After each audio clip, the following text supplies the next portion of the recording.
Nuestro primer tema, la Organización para la Cooperación y el Desarrollo Económico OCDE, representa en su conjunto el 80% del Producto Interno Bruto Mundial. El Ecuador ya dio el primer paso para ser parte de este organismo. La Organización para la Cooperación y el Desarrollo Económicos se fundó en 1961. Actualmente agrupa a 36 países y su misión principal es promover políticas que mejoren el bienestar económico y social de las personas alrededor del mundo. Este organismo internacional se ha convertido en un foro donde los gobiernos comparten experiencias y buscan soluciones a los problemas comunes. Entre los principales objetivos de la OCDE se destacan un trabajo conjunto entre los gobiernos para lograr un cambio económico, social y ambiental. También mide la productividad y los flujos globales del comercio e inversión. Analiza y compara datos con el fin de realizar pronósticos de tendencias y fija estándares internacionales dentro de un amplio rango de temas de políticas públicas. Como paso previo a ser un miembro definido desde el 21 de mayo, la OCDE aceptó la solicitud de Ecuador para ser parte de este organismo y se suma a Chile, México y Colombia. Según el portal de esta organización, las economías de los países miembros tienen el 80% del Producto Interno Bruto Mundial. Bueno, hay algunos datos interesantes que vamos a conversar en este momento con el economista Mauricio Pozo. Buenos días, bienvenido a este espacio de Primera Impresión. Con todos estos datos que se han dado a conocer, es una buena noticia que Ecuador pues, sea parte ya de este Centro de Desarrollo de la OCDE. Muchas gracias por la entrevista, Sofía. Bueno, el país ha venido avanzando en varios ámbitos. El proceso de mayor inserción internacional, de mejor imagen externa, el concurso de otros partícipes, por ejemplo, en el acuerdo con el Fondo Monetario, que no estuvieron presentes en convenios anteriores, hace pues que efectivamente esta nueva participación del Ecuador en este tipo de organizaciones le dé una suerte de sello de calidad para poder participar en un foro donde los aportes de los países miembros para mejorar las políticas públicas, para mejorar las políticas de inclusión social, de productividad, en general de orden fiscal, por ejemplo, ayudan a que las decisiones que se adopten sean las mejores posibles. Así que efectivamente creo que es una buena noticia para el país y creo que este tipo de señales van a contribuir para que el Ecuador en el tiempo vaya recuperando un poco esa deteriorada imagen que lamentablemente se acumuló en los últimos años. Son una serie de factores que usted menciona, pero ya en el aspecto práctico de este foro de países que discuten sobre temas económicos, ellos aportarán con un análisis de la situación económica del Ecuador. ¿Y Ecuador qué aportará a este foro? Bueno, es una suerte de un think tank, como llaman, un centro de pensamiento internacional, en el sentido de que los países aportan con sus experiencias, aportan con sus antecedentes para corregir problemas, por ejemplo, estructurales, definen para discusión en el foro cuál ha sido su experiencia en la aplicación de ciertas políticas de inclusión social, por ejemplo, de políticas públicas para corregir problemas, cuáles han sido los mecanismos para, por ejemplo, para mejorar la productividad de los países miembros, y esto, por lo tanto, es una suerte de participación y de absorción de información, de tecnología, de experiencias, de evidencia que le permite, en el caso nuestro, al gobierno en curso o a cualquiera de ellos, tomar las mejores decisiones. Entonces, ser parte de eso, sin duda alguna, es importante. ¿Hay algún modelo económico definido ya a través de la OCDE que sea definido como un modelo de éxito? ¿Alguna tendencia de estos modelos? Bueno, en economía en general o en el manejo de las políticas públicas no es que usted tiene una suerte de pasos a seguir para llegar a ciertos objetivos. Cada realidad es distinta, cada país requiere su diagnóstico específico y las políticas públicas acordes a esa realidad. Pero eso no quiere decir que uno no pueda aprovechar la experiencia de otros países en la adopción de cierto tipo de políticas públicas. Por ejemplo, países que han tenido problemas de productividad, por ejemplo, en la capacidad de competir en los mercados externos, ¿qué decisiones han adoptado? ¿Cuáles son los pasos que han seguido?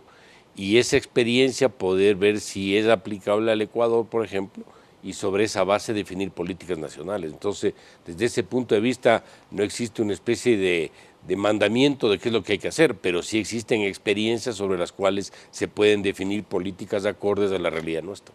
No hay un modelo entonces establecido en la OCDE. ¿Cuáles han sido los modelos de mayor éxito? Porque entendemos que aquí hay países desarrollados, países europeos. ¿Cómo se desarrollará o cómo se planteará la relación de países pequeños como Ecuador con estas grandes potencias? Bueno, el que uno como ecuatoriano sea parte de un país que esté inmerso en este tipo de organizaciones, a mi criterio le da una suerte de sello de calidad a las políticas públicas, le da sello de calidad a lo que está aplicando, en este caso el gobierno en funciones, y desde ese punto de vista es favorable para el país.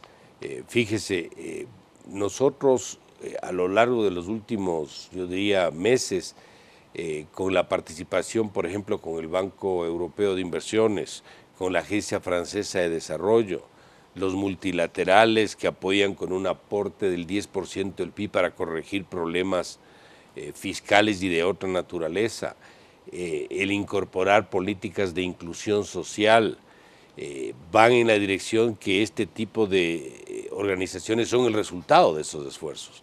Entonces, desde ese punto de vista, sí hay que darle la real dimensión que esto requiere. No es que porque yo entro a la Organización de Cooperación para el Desarrollo, al otro día voy a recibir un cheque en compensación.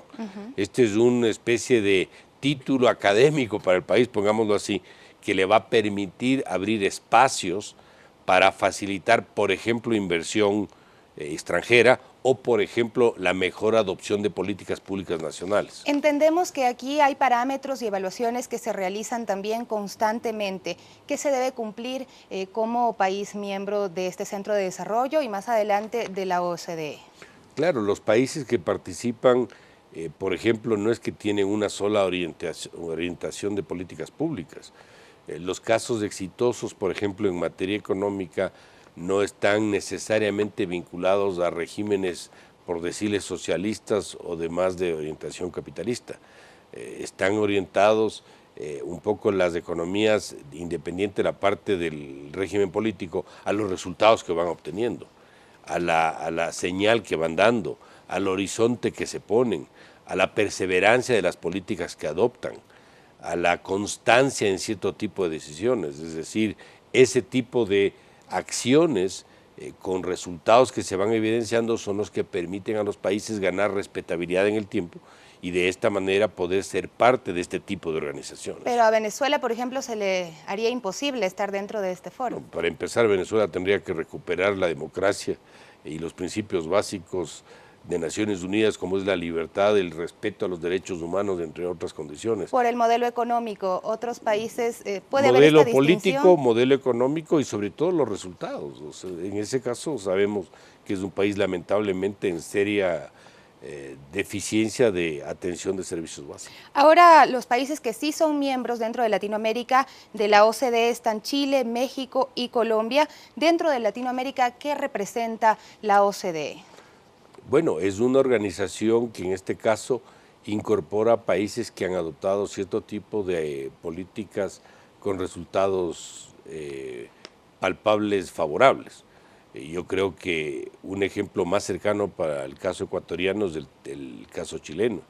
El caso chileno en políticas públicas, por ejemplo, y en materia económica ha seguido un norte independientemente de la orientación ideológica de los regímenes de gobierno. Desde los últimos 5 años del gobierno de Pinochet, imagínense, estamos hablando del 85 al 90, hasta la presente fecha han transcurrido gobiernos como de orientación de la coalición, gobiernos socialistas, gobiernos demócratas cristianos, gobiernos un poco más de derecha, y todos han seguido la misma orientación en el manejo de las políticas públicas en el ámbito económico. ¿Y los resultados cuáles son? Que ese es un país que está buscando estandarizar resultados con Corea del Sur, y es un país que en este momento no registra pobreza. Es una de las economías más desarrolladas de Latinoamérica, sin duda, pero también donde hay grandes inequidades, al igual que en toda Latinoamérica. Este es un proceso, pero las inequidades desde el punto de vista de que si la gran mayoría de la población tiene acceso a los servicios básicos, es bastante mejor. Usted puede tener inequidad porque nadie tiene acceso a los servicios básicos, o puede tener inequidad porque siempre va a tener gente con recursos. Es decir, hay que ver un poco con pinzas este tipo de indicadores. Usted puede tener total equidad porque todo el mundo está pobre, y obviamente ese no es el resultado que se busca. Eso no es lo deseable. Aquí lo que se trata es que todo el mundo tenga su capacidad de poder atender sus necesidades fundamentales. Que no solamente sean cifras macroeconómicas, sino también el bienestar de la población. La economía, si no tiene resultados en materia de empleo, de progreso, de pobreza, simplemente no tiene sentido. La economía es un instrumento para mejorar la vida de la gente. Ahora, el modelo ecuatoriano en temas sociales ha sido muy tomado en cuenta por países, incluso entendemos que europeos han estado buscando ver cómo Ecuador ha tratado los temas sociales y los programas como las misiones que actualmente se desarrollan en nuestro país. ¿Este sería algún aporte importante de Ecuador a este grupo de países que son parte de la OCDE? Bueno, si uno observa la evolución del país en los últimos, yo diría, 15 años, por ejemplo, en materia de cuánto era la población en pobreza antes y cuánto es la población en pobreza ahora, uno va a ver que después de la crisis del 99, el 63% de la población era pobre en el Ecuador. Ahora ese porcentaje es del 23%. Hemos mejorado, sin duda que hemos mejorado, pero ¿cuáles problemas mantenemos y sobre los cuales tenemos que trabajar? Sigue existiendo un porcentaje muy alto de personas que están o desempleadas o subempleadas. 6 de cada 10 ecuatorianos están en ese segmento y ahí tenemos que trabajar. En materia de subsidios algo hemos avanzado, pero todavía persisten subsidios que no cumplen el rol. Los subsidios no son ni malos ni buenos, tienen que cumplir un rol. Tienen que ser temporales, tienen que estar focalizados, tienen que ser explícitos, no pueden generar distorsiones, y sobre esa base hay que avanzar, hay que despolitizar las decisiones.